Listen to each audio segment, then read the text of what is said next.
Hello everyone, my name is Eric Keefe, editor-in-chief of the Quintessential Gentleman, and today we are talking to Mr. Darrell Spencer. What's going on, my brother? How are you? I'm good, I'm blessed. I feel good. It's a good the day. night after the Met Gala. How you feeling for real? I feel good. I mean, the styles was styling. People look, they look good, they showed up. Black dandyism, it was showing exactly what they believed it to be, everybody's perspective. It was cute. I was just saying, it's about time that, they made it about blackness and black culture because, we've kind of crafted and curated this culture. So it only made sense that it took a long time though, I say that. But at least we finally made it. So it was good to see. Good. And we are, just so you guys know, in the camera right now, looking at y'all. The Black excellence that we are talking to right now, you're about to dive a little deeper into this. And I want to know that where you get your Black excellence from, because talking about your parents and first of all, Chicago, Chi-Town, the Windy City. Born and raised, yeah. How was that growing up? It was good growing up in Chicago. I was raised in the city with a middle class family. My dad, my mom. So my dad was actually in the police department. My mom worked for the U.S. Postal Service. They both hustled, man. They grinded. My dad, he retired recently as a commander. Yeah, for sure. He spent most of his life protecting Chicago, right? So I have some pride there. Yeah, I had some hardworking parents that brought me up in Chicago in the city. So right now you are an entrepreneur. This is now your second company, which is Crown Skin. But the inspiration for being an entrepreneur is past your parents just being in U.S. Postal Service and working at the police department. Talk a little bit about that. Yeah, so it's that grind and hustle. I talk about my dad all the time whenever we discuss in interviews, my inspiration and like why I do what I do and where it came from. My dad, he grew up in a low-income family, right? Where all they knew was working 9-to-5s, hustle, grind, right? Even maybe having multiple jobs to ensure that you had everything you need, right? My dad had multiple jobs. My dad was a full-time cop, but also he had several part-time jobs too. But beyond that too, my dad invested in real estate, and that was first generation investor, right? He didn't have a parent or a mom or a dad that actually invested. He taught himself, he was self-taught. He wanted to find a way how to, just bring more generational wealth to the family. And he knew what real estate would do and what it could do for Black families. So I watched him teach himself how to invest. I watched him acquire 1 property, 2 properties, 3. And it was super inspirational because he didn't have anybody to look up to or to ask those questions, but he hopped in face first. And that work ethic and that grind, that constant pursuit of excellence really came from watching my dad just grind and hustle and provide this life that his family, because he wanted us to have a life that had no struggle. Your father did real estate. You went to school. Were you going automatically into real estate? Because you do real estate now, but was that your first business? Was real estate?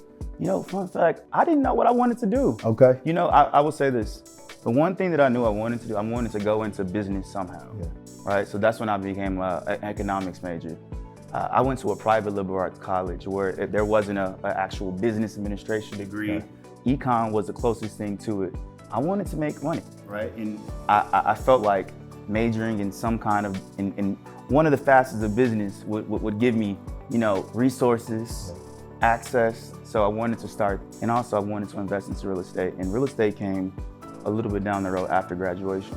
So talk to me about real estate and just kind of the benefits of it, right? Because I think that it's a growing conversation. I always talk about, social media, everyone, real estate, do this, do that. But I would love to get your take on just kind of building that foundation. Real estate is important.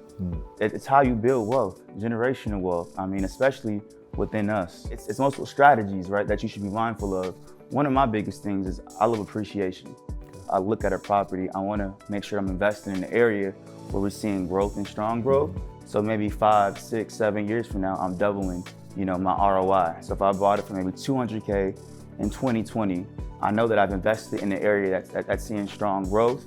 So maybe in 4 years from now, I can sell it for maybe $700,000. So appreciation is important, and that's kind of how you build wealth too, right? So if you have multiple properties, 5, 6 properties, that's getting strong appreciation. When you sell, it's how you build wealth. One of the initial things that I did in getting into real estate, I house hacked. It's a good strategy, especially when you first start out. if you want to lower your expenses, that'll cover your cost of rent, right? Right. So if you buy maybe a 2 flat or a 3 flat, Right. you live in one of the units, and then the other units are paying your actual mortgage. So you can live rent free, right? And mortgage free, because your tenants are paying for it. Yeah. And that's how I started out. And I mean, that helped me fund my businesses too. I was able to save capital, save cash, and put into my business when I did start it. You save capital by house hacking. It allowed you to move on to a new business venture. So what was that first business venture? That was my baby, man. So that was 2021, 2020, around that time. Like, that was fresh off of the pandemic. And I know during the pandemic, everybody was an e-commerce entrepreneur. We had that was the trend. That was the trend. Yep. We had everything going on. Yeah. So the first company was King's Crowning. Because I remember seeing the ads on social media, especially TikTok. I feel like I've seen a lot on TikTok. Yeah. But just people. I never saw you, but I saw people talking about, oh, you should get this and things like that. At that point, I had longer hair at that time. Okay. So I was tired of waking up in the mornings. At that point, I was working in big tech. So I woke up, I went into the office, and I was tired of having to redo my hair every day. And I didn't want to wear a bonnet, right? Because y'all know the talk around bonnets and whatnot. I didn't want to wear a bonnet. Right. So there's obviously a product that's similar to a bonnet, but for men. So I Googled the web. I'm like, I can bonnet for men, satin line cap for men. I didn't find anything. That's an idea. I'm sure if I'm looking for this product, I'm sure many other men are. So I created the product, and the first product was a cap that had satin on the inside. So it was stylish, it was modern, and it wasn't a bonnet. Yeah. And it was marketed and catered towards men. And men fell in love with it. Clearly it was a need for it, and I mean, King's Crowning, that was my first $1 million company, and it showed me you could really do this. Yeah. You know, because you got into, essentially, this is now the beauty industry, right? I mean, this is a $650 billion industry, and we don't see people who look like you, me, in that particular space. There's very few of us in that space. So you've moved on to the next company that you have now, which is even deeper into the beauty side. What was the inspiration between going from, you know, King's Crowning to Crown Skin? For sure. I felt like hair care, that's what I did with King's Crowning. It was a movement. But at that point, I wanted to stay in this space, but I love body care. I like to smell amazing. I like moisture. I love lotion, body butters, all those different things. And I ended up realizing, I mean, if you walk down the aisles in Target, Ulta, you don't really see many innovative products created for men, right? The ladies, they got everything. But men don't really have products that are geared and marketed towards them that are innovative, that's different. So really, I wanted to create something for the fellas, you know, for the men. Our satin caps did that in King's Crowning, but now I wanted to go into a whole different space in beauty and really create viable products that men could love and put on their body, because also it's a stigma when it comes down to beauty too, which is a different conversation for men. Yeah. So we're starting the conversations too and breaking down those stereotypes while creating, you know, amazing, innovative products that smell amazing, which I'm sure we'll get to. Yep. The first year, Crown Skin did $4 million in revenue, all right?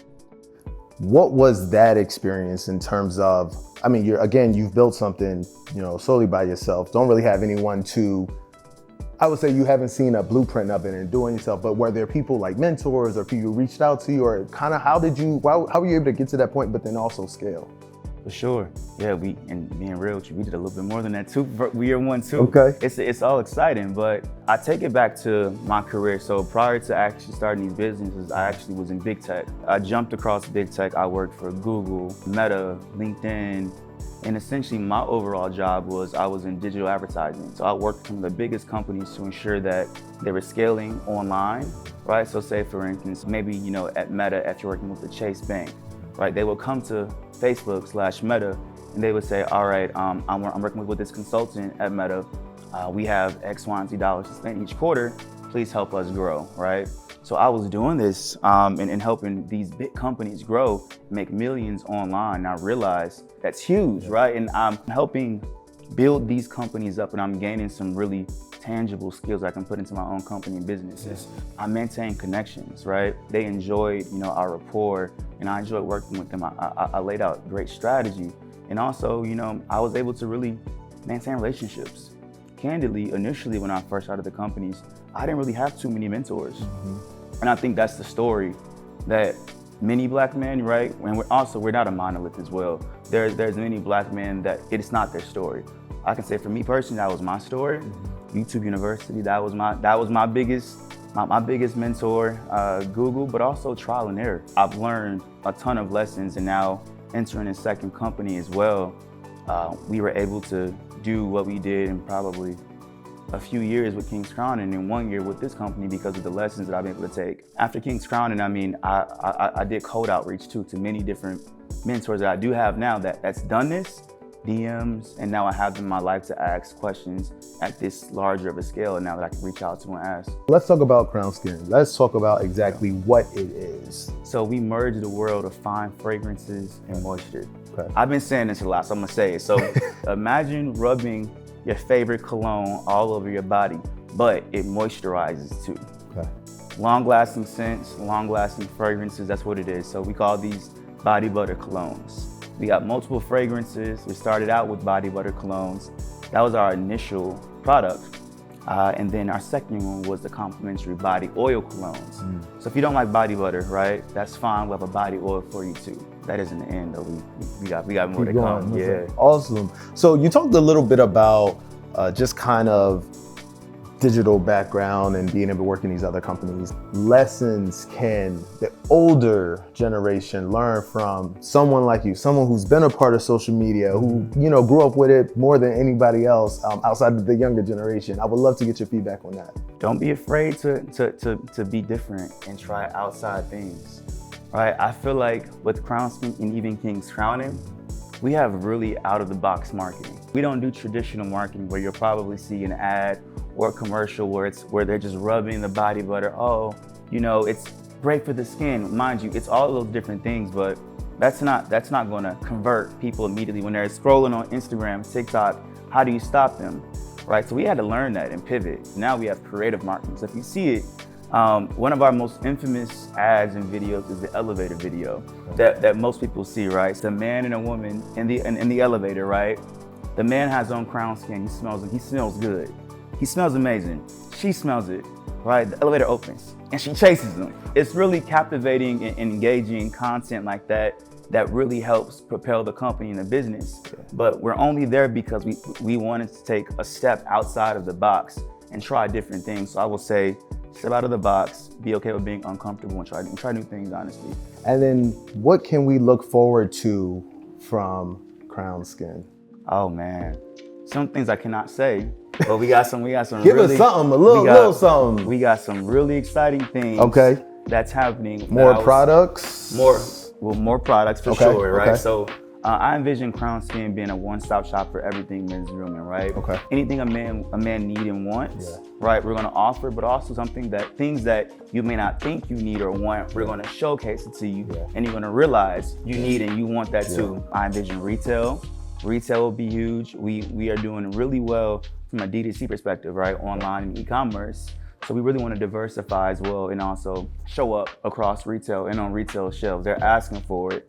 And I would say, you might see people on TV soon at some point. You never know. Never know. So yeah. Perfect. Well, everyone, make sure you look into Crown Skin. Make sure you check out Darrell Spencer. Doing big things, man. Thank you so much for joining us today. Appreciate you, man. Boss. Thanks, Eric.